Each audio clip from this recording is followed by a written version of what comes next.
ले जाएंगे, और ले जाएंगे, ले जाएंगे दिल वाले दुल्हनिया ले जाएंगे, और रह जाएंगे घर वाले देखते रह जाएंगे, अरे ले जाएंगे, ले जाएंगे दिल वाले दुल्हनिया ले जाएंगे, और ले जाएंगे, ले जाएंगे दिल वाले दुल्हनिया ले जाएंगे।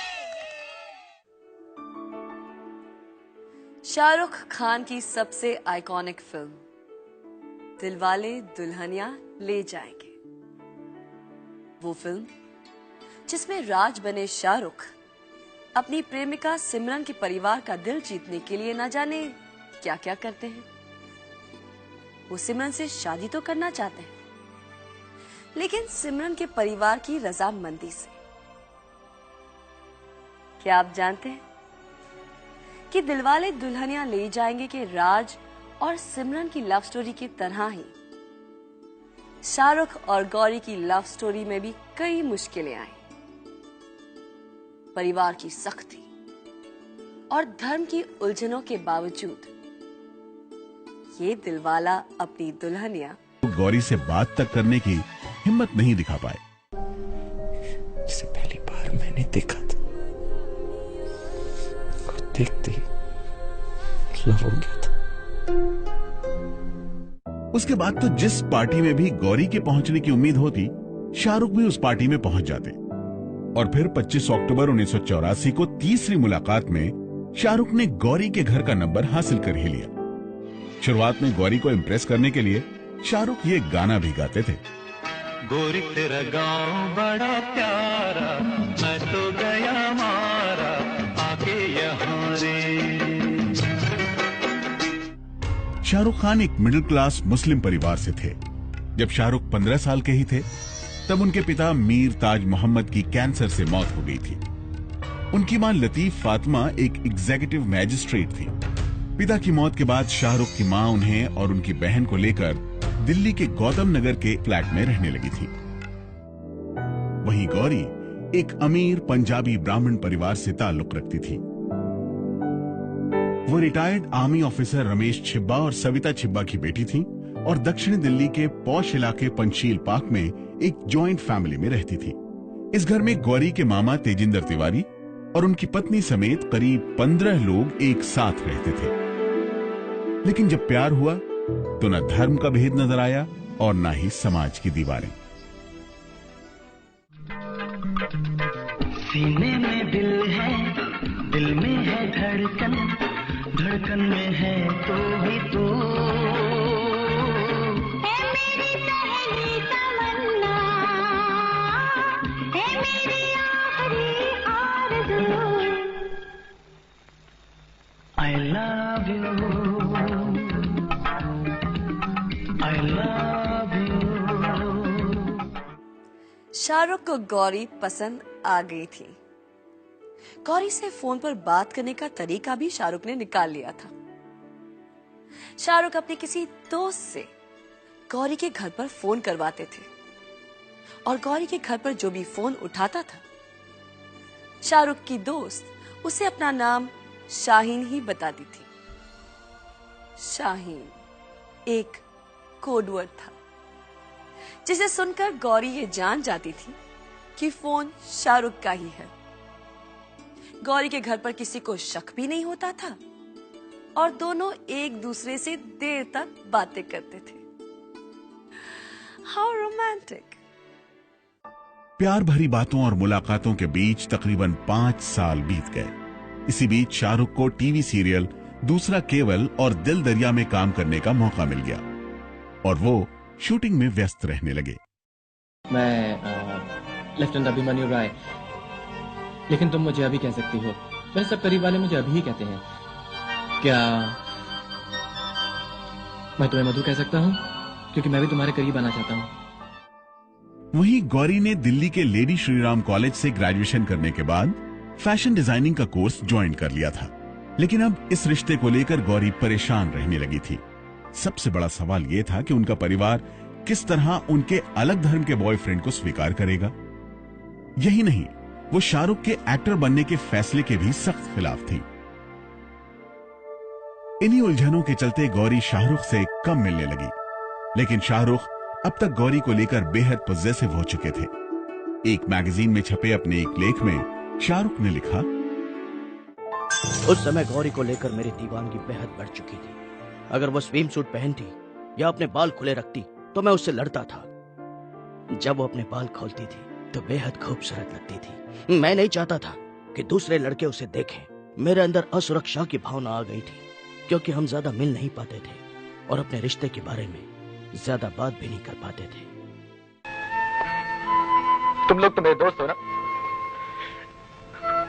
तुम बताओ, मैं क्या करूं? हाँ? मैं क्या करूं? तुझे इश्क हो गया है, अब तो अपनी जिंदगी को खुदा हाफिज कर डाल। इश्क हो गया है मुझे?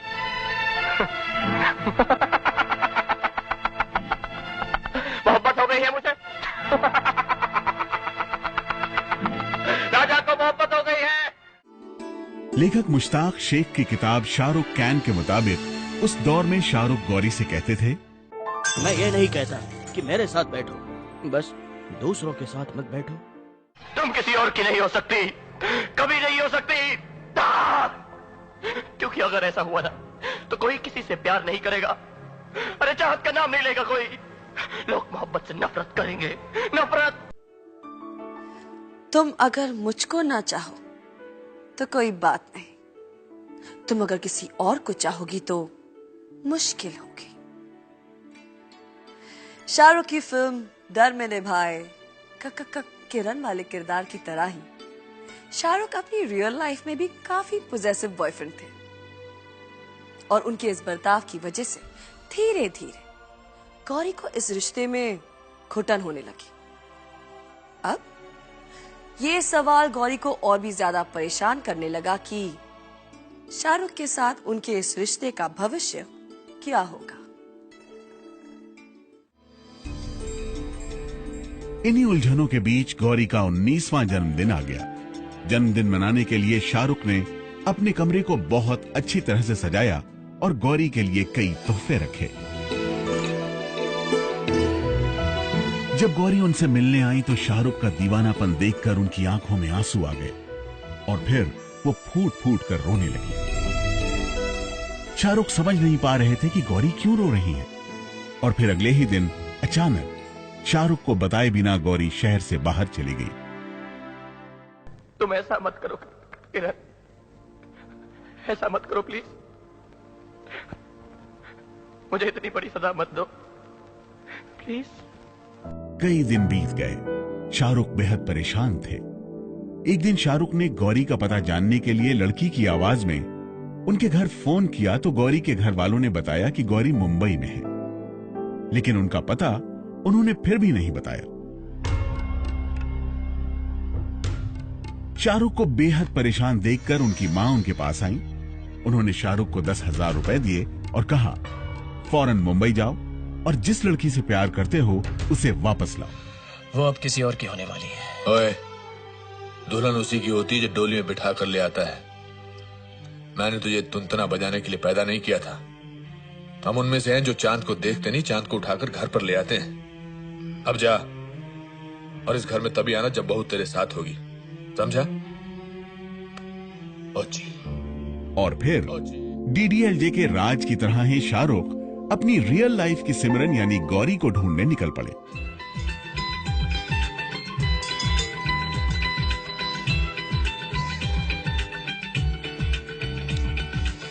मैं आ रहा हूं सिमरन, मैं आ रहा हूं।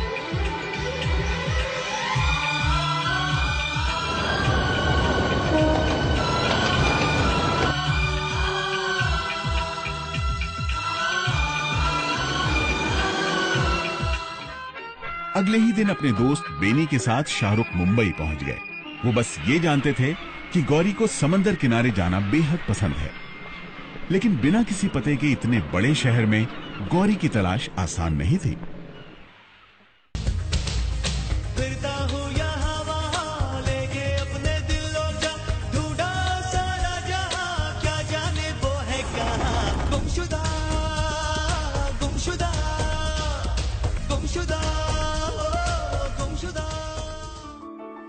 गौरी का पता नहीं चल रहा था और शाहरुख के दोस्त उन्हें दिल्ली लौटने के लिए कह रहे थे, लेकिन शाहरुख नहीं माने। मुंबई में पहले 2 दिन शाहरुख ने अपने एक दोस्त के फ्लैट पर गुजारे, लेकिन तीसरे दिन जब दोस्त के माता पिता लौट आए तो मुंबई में अपनी तीसरी रात उन्हें वीटी स्टेशन के पास एक बेंच पर गुजारनी पड़ी। उस रात को याद करते हुए लेखक मुश्ताक शेख की किताब शाहरुख कैन में शाहरुख के दोस्त बेनी कहते हैं, सुबह जब हम उठे तो पास के ताज होटल में मरम्मत का काम चल रहा था। हम चुपके से होटल के बाथरूम में घुस गए और हमने वहीं नहाकर कपड़े बदले। इसके बाद हम मरीन ड्राइव गए और यहीं शाहरुख ने मेरे सामने कहा, एक दिन मैं इस शहर पर राज करूंगा। गौरी की तलाश में कई दिन बीत गए। सड़कों पर खाना खाया, बेंच पर सोए, लेकिन गौरी का कोई पता नहीं चला। फिर धीरे धीरे मां के दिए पैसे भी खत्म हो गए और शाहरुख को अपना कीमती कैमरा 4000 रुपए में बेचना पड़ा। लेकिन गौरी से मिले बिना वो लौटने को बिल्कुल तैयार नहीं थे।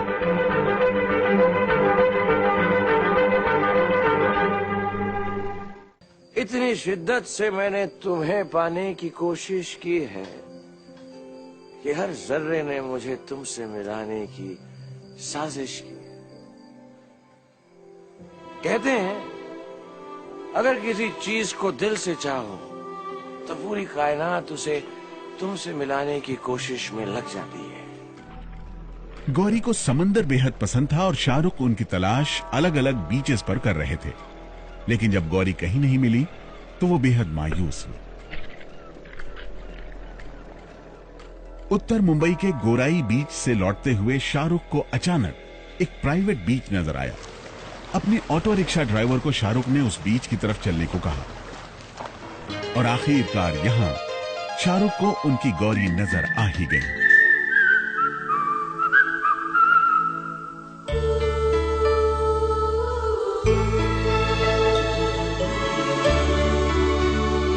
अपनी जीवनी शाहरुख कैन में शाहरुख उस पल को याद करते हुए कहते हैं, वो वही थी, एक टी शर्ट पहने हुए, समंदर किनारे खड़ी हुई। वो मेरे पास आई, मुझे गले से लगा लिया और रोने लगी। उस पल मुझे एहसास हुआ कि मैं बेकार में ही उस पर जरूरत से ज्यादा हक जमाने लगा था। मुझे यह एहसास भी हो गया कि मुझसे ज्यादा प्यार गौरी से कोई नहीं कर सकता और इस बात ने मुझे बेहद आत्मविश्वास दिया। गौरी दिल्ली तो वापस आ गई थी, लेकिन इस रिश्ते के बारे में वो अब तक कोई फैसला नहीं ले पा रही थी। गौरी ने शाहरुख से कहा कि वो कुछ दिन तक शाहरुख से नहीं मिलना चाहती। जिस गौरी के पीछे शाहरुख दीवाने हो गए थे, उनकी ये बात सुनकर शाहरुख का दिल टूट गया।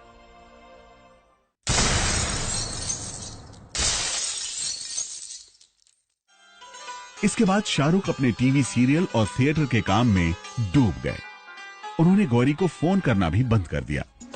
मैंने उसके शहर को छोड़ा, की गली में दिल को तोड़ा, फिर भी सीने में धड़कता है ये दिल। मैंने दिल से उसे निकाला, जो ना करना था कर डाला, फिर भी याद उसी को करता है ये दिल, ये दिल। तकरीबन 4 महीने बाद शाहरुख को गौरी का एक खत मिला जिसमें गौरी ने लिखा था कि वो उन्हें बेहद मिस कर रही हैं। इसके बाद गौरी शाहरुख से मिलने आ पहुंची और बताया कि वो इस बीच शादी के लिए कई लड़कों से मिली है, लेकिन अब वो किसी और से मिलना नहीं चाहती क्योंकि उन्हें सिर्फ और सिर्फ शाहरुख ही पसंद है। उसी पल हम दोनों ने दिल ही दिल में ये फैसला कर लिया कि हम एक दूसरे से शादी जरूर करेंगे। अब तक टीवी सीरियल दिल दरिया, फौजी और दूसरा केवल के लिए शाहरुख टेलीविजन में अपनी छाप छोड़ चुके थे। फौजी में शाहरुख का निभाया नौजवान फौजी का किरदार अभिमन्यु रॉय तो बेहद हिट हो गया था और दिल्ली की सड़कों पर कई लोग अब शाहरुख को पहचानने भी लगे थे। कराटे में ब्राउन बेल्ट हूं सर। शाहरुख के कुछ फैन पंचशील पाक के छिब्बा परिवार में भी थे। गौरी के पिता रमेश छिब्बा आर्मी के रिटायर्ड मेजर थे और फौजी में निभाया गया शाहरुख का किरदार उन्हें बेहद पसंद था। लेकिन ना तो वो अभिमन्यु का किरदार निभाने वाले इस लड़के का नाम जानते थे और ना ही उन्हें ये खबर थी कि यही लड़का उनकी बेटी से शादी करना चाहता है। और फिर एक दिन जब गौरी के पिता को पता चला कि गौरी शाहरुख नाम के एक लड़के के साथ पंचशील क्लब में है, तो वो फौरन पंचशील क्लब की तरफ रवाना हो गए।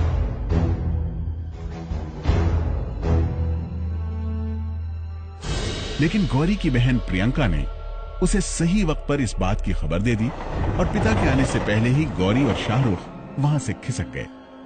एक दूसरे धर्म के लड़के के साथ गौरी के रिश्ते की खबर ने उनके माता पिता को हिला कर रख दिया था। मैंने कहा था मेरे भरोसे को शर्मिंदा मत करना। मैंने वादा लिया था तुझसे, फिर भी तूने मुझे धोखा दे दिया। नहीं बाबूजी, देखिए जी, आप पहले तसल्ली से पूरी कुछ नहीं सुनना मुझे। इसके बाद कई दिन तक शाहरुख और गौरी एक दूसरे से नहीं मिले। इसी दौरान शाहरुख को अजीज मिर्जा के टीवी सीरियल सर्कस में काम करने का ऑफर मिला, जिसके लिए उन्हें मुंबई जाना था। शाहरुख फिल्मों में भी काम करना चाहते थे, इसीलिए वो ये मौका गंवाना नहीं चाहते थे। लेकिन जब गौरी को इस बारे में पता चला तो वो बेहद नाराज हुई। गौरी शाहरुख के एक्टिंग करियर के खिलाफ थी और उनके रिश्ते में चल रही उन्हीं उलझनों के बीच शाहरुख के मुंबई जाने के फैसले ने उन्हें हिला कर रख दिया। शाहरुख टीवी सीरियल सर्कस में काम करने के लिए मुंबई आ गए। वो हर रोज शिवाजी पार्क के एक पीसीओ से गौरी को फोन करते, लेकिन गौरी उनके जाने से बेहद अकेली पड़ चुकी थी। वो कई बार शाहरुख को वापस लौट आने को कहती।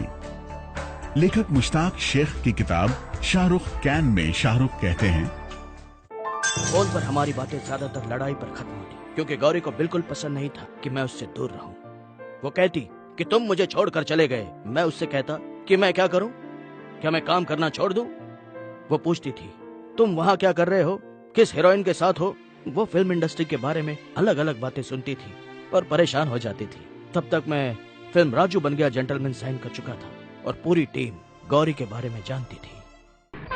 शाहरुख बीच बीच में गौरी से मिलने दिल्ली भी आते रहे। शाहरुख पूरी तरह मुंबई शिफ्ट होने का फैसला भी नहीं ले पा रहे थे, क्योंकि गौरी और उनकी मां दिल्ली में थी। लेकिन 1991 की शुरुआत में अचानक शाहरुख की मां की तबीयत खराब हो गई। 15 अप्रैल 1991 को शाहरुख की मां लतीफ फातिमा नहीं रही।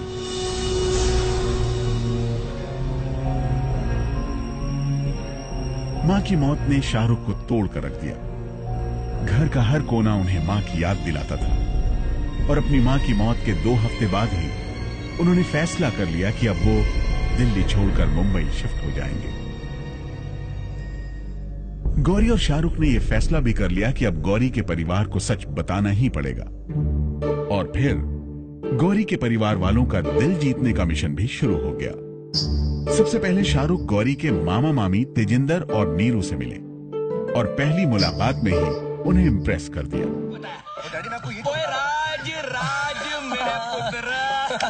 भाई मिठाई खिलाओ, होने जी है मेरे पास ये तो खा ले, ये हुई ना बात।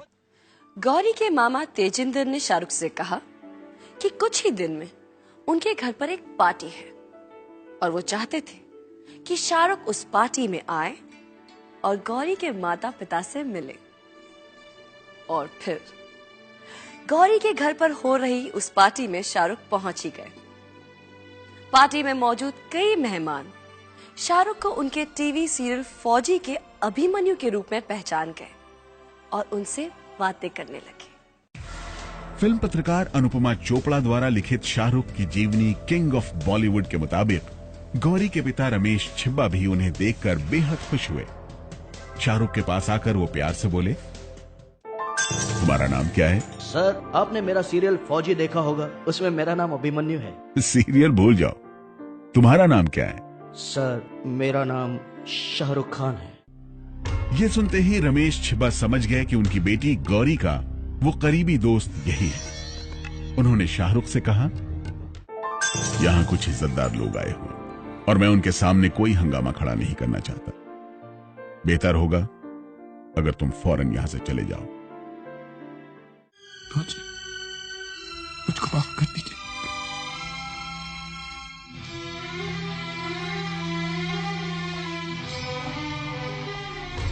मौके की नजाकत को समझते हुए शाहरुख वहां से चले गए। गौरी की मां को जब यह पता चला तो वो रो पड़ी। वो भी एक अलग धर्म के लड़के के साथ अपनी बेटी के रिश्ते के सख्त खिलाफ थी। इसके बाद इसी टेंशन के बीच शाहरुख वापस मुंबई चले गए और अपनी फिल्म चमत्कार की शूटिंग में व्यस्त हो गए। लेकिन गौरी की मां इस मुद्दे पर बेहद तनाव में थी। इन हालात में उन्होंने एक दिन नींद की कई गोलियां खा ली। उन्हें फौरन अस्पताल ले जाया गया और बड़ी मुश्किल से उनकी जान बच पाई।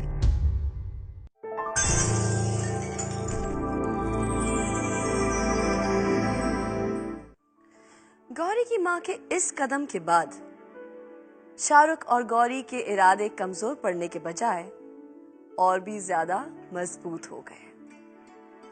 उन दोनों ने फैसला कर लिया और कोर्ट मैरिज करने के लिए अर्जी दे दी। यानी 30 दिन के अंदर शाहरुख और गौरी कोर्ट मैरिज करने वाले थे।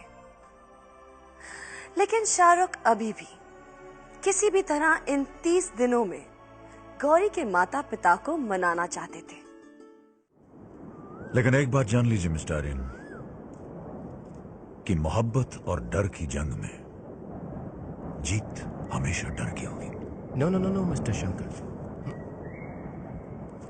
आपने अभी तक सिर्फ डर की ताकत देखी, मोहब्बत की ताकत तो आपने अभी देखी ही नहीं। शाहरुख ने गौरी के माता पिता को फोन किया और कहा कि उन्होंने गौरी के साथ शादी कर ली है। गौरी के माता पिता ये सुनकर सन्न रह गए। लेकिन बाद में शाहरुख ने उनके घर जाकर उन्हें समझाया कि उन्होंने शादी नहीं की है, लेकिन जल्द ही कर लेंगे, चाहे वो माने या ना माने। गौरी के माता पिता समझ चुके थे कि गौरी और शाहरुख अब किसी भी तरह उनकी बात नहीं मानेंगे। इसीलिए आखिरकार उन्होंने उनकी शादी के लिए हां कर दी। जा सिमरन, जा जी ले अपनी जिंदगी, जा बेटा जा।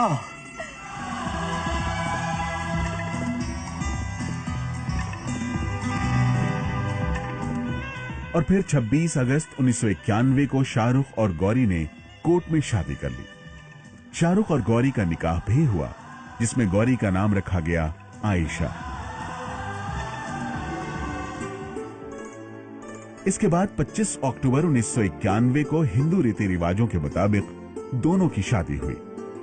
अपनी बारात में शाहरुख एक हाथी पर चढ़कर आए और सबसे ज्यादा खुद ही नाचे। जब बारात गौरी के घर पहुंची तो उनके पिता ने बैंड वालों को कह दिया कि वो शाहरुख की फिल्म दीवाना और राजू बन गया जेंटलमैन के गाने ही बजाएं।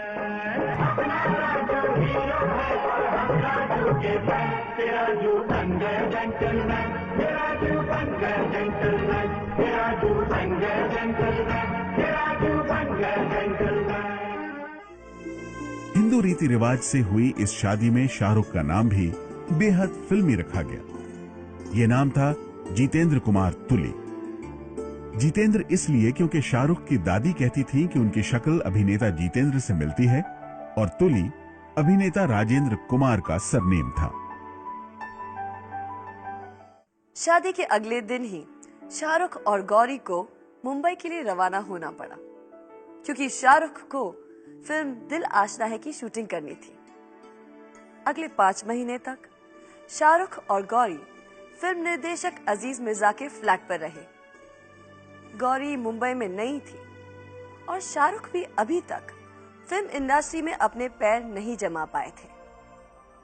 शुरुआत के कुछ दिनों तक शाहरुख और गौरी को काफी मुश्किलों का सामना करना पड़ा, लेकिन शाहरुख गौरी को यही यकीन दिलाते रहे कि अच्छे दिन बहुत जल्दी आएंगे। 25 जून 1992 को शाहरुख की पहली फिल्म दीवाना रिलीज हुई। दक्षिण दिल्ली में पूरा छिब्बा परिवार भी सपना थिएटर में अपने दामाद शाहरुख की पहली फिल्म देखने पहुंचा था। लेकिन इंटरवल तक फिल्म में सिर्फ ऋषि कपूर और दिव्या भारती ही थे। शाहरुख की झलक तक नहीं दिखाई दी। इंटरवल के फौरन बाद फिल्म में इस गाने के साथ शाहरुख खान की एंट्री हुई। कोई ना कोई चाहिए प्यार करने वाला, कोई ना कोई चाहिए प्यार करने वाला, कोई ना कोई चाहिए हम पे मरने वाला। थिएटर में फिल्म देख रहे तेजेंद्र ने देखा कि तालियों और सीटियों की आवाज से थिएटर गूंज उठा। ये क्या बदतमीजी है? मैं बेबस हो गया हूँ। छोड़ो हमारा रास्ता। मुझे तुमसे प्यार हो गया है। लेकिन हम आपसे प्यार नहीं करते। मगर किसी को प्यार करने से तो रोक नहीं सकते। फिल्म खत्म होते ही गौरी के मामा तेजेंद्र ने दिल्ली से शाहरुख को फोन किया और भावुक होते हुए कहा, तुम एक सुपरस्टार हो। इसके बाद शाहरुख ने पीछे मुड़कर नहीं देखा। एक के बाद एक सुपरहिट फिल्में और बेशुमार अवार्ड्स। शाहरुख बॉलीवुड के बादशाह बन गए। गौरी के साथ उनकी शादीशुदा जिंदगी भी खुशहाल रही। दूसरे अभिनेताओं की तरह शाहरुख के अपनी हीरोइंस के साथ अफेयर की खबरें तो नहीं आई, लेकिन फिल्म इंडस्ट्री में शाहरुख और उनके करीबी दोस्त निर्देशक करण जौहर को लेकर कुछ अजीब बातें चलती रही। निर्देशक करण जौहर ने शाहरुख के साथ कुछ कुछ होता है और उसके बाद कई बेहद कामयाब फिल्में बनाई। उन्हें शाहरुख का बेहद करीबी माना जाता है। खास बात यह है कि फिल्म इंडस्ट्री में गौरी का सबसे करीबी दोस्त भी करण जौहर को ही माना जाता है। लेकिन इन सब के बावजूद अक्सर शाहरुख और करण के रिश्ते को लेकर सवाल उठाए जाते रहे। अक्सर ये खबरें आती रही कि शाहरुख महिलाओं और पुरुषों दोनों से संबंध रखते हैं। चाहे कुछ भी हो, करण ने शाहरुख के साथ कई सुपरहिट फिल्में बनाई और ये दोनों आज भी साथ काम कर रहे हैं और बेहद करीबी माने जाते हैं। लेकिन फिर 2011 में वो भी हो गया जो शाहरुख के करियर में अब तक नहीं हुआ था। अभिनेत्री प्रियंका चोपड़ा के साथ शाहरुख के जोरदार अफेयर की खबरें सुर्खियां बनने लगी। ये खबर भी छपी कि इस अफेयर ने शाहरुख की शादीशुदा जिंदगी में हंगामा मचा दिया। लेकिन प्रियंका और शाहरुख ने इस अफेयर की खबरों से लगातार इनकार ही किया। पर कई बातें थीं जो इनकी शानदार केमिस्ट्री की तरफ ही इशारा कर रही थी।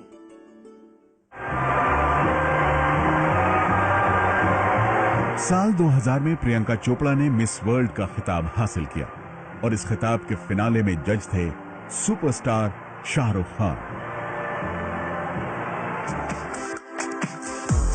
मिस वर्ल्ड बनने के बाद प्रियंका बॉलीवुड में आ गईं और कुछ साल में बड़ी स्टार बन गई। अलग अलग समय पर प्रियंका के अक्षय कुमार, हरमन बावेजा और शाहिद कपूर के साथ अफेयर की खबरें छपती रही। लेकिन शाहरुख के साथ काम करने का मौका उन्हें मिला फरहान अख्तर की फिल्म डॉन में। Very good. मुझे जंगली बिल्लियां बहुत पसंद है। करण जौहर के शो कॉफी विद करण में प्रियंका आई तो अपने बॉयफ्रेंड शाहिद कपूर के साथ, लेकिन जब उनसे शाहरुख के बारे में सवाल पूछा गया तो प्रियंका का बेतहाशा शर्माना और शाहरुख के नाम पर नजरें झुकाना पूरी दुनिया ने देखा।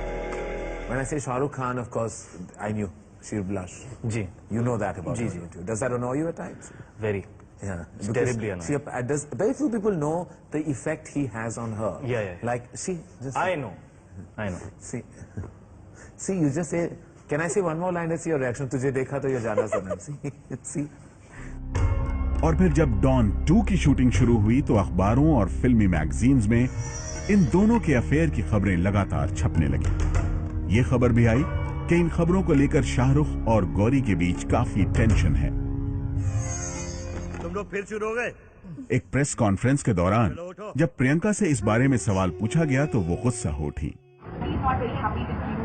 Shahrukh's friendship. What do you want to say about that? Just one comment. No, darling, I think you should stick to what you know that we should talk about. But do you believe in the report? I don't believe in your question. इसी साल 18 जनवरी को website first post पर छपी खबर और तस्वीरों को देखकर हर कोई हैरान रह गया। खबर के मुताबिक प्रियंका देर रात करीब 3 बजे मुंबई के खार में स्थित शाहरुख के ऑफिस में उनसे मिलने गई थी, लेकिन वहां से बाहर निकलते वक्त उनकी ये तस्वीर कैमरे में कैद हो गई थी। इसके बाद जो हुआ उसे देखकर हर किसी को यकीन हो गया कि प्रियंका और शाहरुख की अफेयर की खबरों में कुछ ना कुछ सच्चाई तो है ही। एक अखबार में खबर छपी जिसमें प्रियंका चोपड़ा के एक दोस्त के हवाले ये कहा गया कि अगर बॉलीवुड स्टार्स की पत्नियां इतनी इनसिक्योर हैं तो उन्हें प्रियंका को इल्जाम देने के बजाय खुद इसका हल निकालना चाहिए। पॉइंट तो था, लेकिन ये खबर पढ़कर गौरी के खास दोस्त करण जौहर भड़क उठे। अखबार में छपी इस खबर में आगे ये भी लिखा था कि बॉलीवुड का एक बड़ा निर्माता निर्देशक प्रियंका के खिलाफ बातें फैला रहा है। ये शख्स बॉलीवुड में किसी का भी करियर बना या बिगाड़ सकता है। जाहिर है यह निशाना निर्माता निर्देशक करण जौहर पर था, जो ये खबर पढ़कर भड़क उठे और ट्विटर पर प्रियंका पर निशाना साधते हुए लिखा, अपनी पीआर एजेंसी और दोस्तों के नाम पर अखबारों में ऐसी खबरें छपवाना कायरता है और बेहद शर्मनाक भी। कुछ लोगों को नींद से जाग जाना चाहिए और असलियत का सामना करना चाहिए। कहीं ऐसा ना हो कि देर हो जाए। अच्छाई से टकराना ठीक नहीं है। बाद में मीडिया के सामने करण ने कह दिया कि उन्होंने गुस्से में आकर ट्विटर पर लिख दिया था और प्रियंका से अब उनकी कोई लड़ाई नहीं है। इसके बाद ये खबर आई कि कुछ करीबी दोस्तों के समझाने के बाद शाहरुख ने यह फैसला लिया है कि वो अब प्रियंका चोपड़ा के साथ काम नहीं करेंगे। लेकिन शाहरुख ने खुद कभी भी इस बारे में कोई बयान नहीं दिया है। आईपीएल जीतने के बाद शाहरुख गौरी के साथ ही जश्न मनाते नजर आए, यानी शाहरुख और गौरी की लव स्टोरी फिर से ट्रैक पर आ गई है। और इसी साल जून में खबर आई कि शाहरुख और गौरी फिर से मम्मी पापा बनने वाले हैं और इसके लिए उन्होंने सरोगेट मदर की मदद ली है। शाहरुख पर यह आरोप भी लगे कि उन्होंने जन्म से पहले बच्चे का लिंग परीक्षण करवाया है। बीएमसी समेत कई दूसरी एजेंसियों ने शाहरुख पर लग रहे आरोपों की जांच भी की, लेकिन शाहरुख और गौरी ने चुप्पी साधे रखी। और आखिरकार 9 जुलाई को शाहरुख ने एक प्रेस रिलीज जारी की, अपने बेटे के जन्म के बारे में सबको बताया और साथ ही यह भी बताया कि उन्होंने अपने बच्चे के जन्म से पहले लिंग परीक्षण नहीं कराया। कहा जाता है कि बच्चे का जन्म 27 मई को हुआ, यानी जब शाहरुख पर लिंग परीक्षण का आरोप लगा उससे पहले उनका बेटा इस दुनिया में आ चुका था। इसके कुछ दिन बाद जब शाहरुख मीडिया के सामने आए तो भी अपने बेटे के बारे में ज्यादा कुछ नहीं बोले। हाँ, उन्होंने उनकी जांच करने वाली एजेंसियों को ये नसीहत जरूर दी।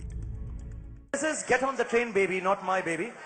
And I'll tell you with honesty, I'll tell you something. It's extremely personal, confidential, and I would request everyone here tonight to have a great time. It is a little mix of sadness and happiness, what's happening at this point of time. And I would request everyone, including the concerned authorities, to show the same alacrity in finding out and doing the enthusiastic investigation they are doing upon my baby, upon other things which they should be lending their thoughts to right now. But having said that, when the sad part of it gets over, of course I'll share everything with you. Shahrukh ने अपने दूसरे बेटे का नाम अबराम रखा है। हाल ही में शाहरुख ने न्यूज एजेंसी पीटीआई को दिए एक इंटरव्यू में कहा कि उनके बेटे अबराम को लेकर मीडिया में जितनी बातें हो रही हैं उतनी नहीं होनी चाहिए और वो चाहते हैं कि उनके बेटे के बारे में दुनिया को कुछ पता न चले। शाहरुख ने टाइम्स ऑफ इंडिया को दिए गए इंटरव्यू में यह भी कहा कि जब उनके बेटे के लिंग परीक्षण को लेकर विवाद हुआ तब वो इस दुनिया में आ चुका था और शाहरुख ने उस वक्त कुछ इसलिए नहीं कहा क्योंकि अबराम एक प्रीमैच्योर बेबी है और उस समय अबराम की हालत काफी सीरियस थी। लेकिन शाहरुख के बेटे अबराम को लेकर विवाद खत्म नहीं हो रहे। लिंग परीक्षण को लेकर शाहरुख और उनकी पत्नी के खिलाफ मुंबई की एक अदालत में शिकायत की गई है। I I think that's a part and parcel of my life. It's not welcome. It doesn't make me feel any nicer. But we'll deal with it.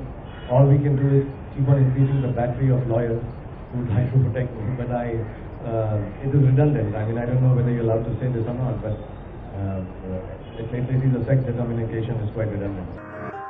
अब राम के लिंग परीक्षण को लेकर भले ही अब भी विवाद हो रहे हों, लेकिन शाहरुख और गौरी की जिंदगी में अब राम के आने के बाद शाहरुख और प्रियंका को लेकर उड़ने वाली सारी अफवाहें बंद हो गई हैं। इस हफ्ते शाहरुख की फिल्म चेन्नई एक्सप्रेस भी रिलीज हुई है। कश्मीर में तू कन्याकुमारी, नॉर्थ साउथ की मिट गई देखो दूरी ही सारी।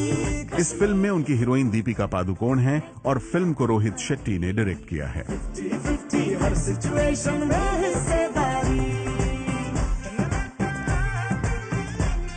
पिछले कुछ सालों से शाहरुख की फिल्में भी अच्छा बिजनेस नहीं कर रही थी और इस फिल्म को शाहरुख की पिछली कुछ फिल्मों के मुकाबले अच्छी ओपनिंग मिली है। यानी तीसरे बच्चे के पिता बनने के बाद, गौरी के साथ लव स्टोरी ट्रैक पर आने के बाद शाहरुख की जिंदगी में खुशियां लौट आई हैं।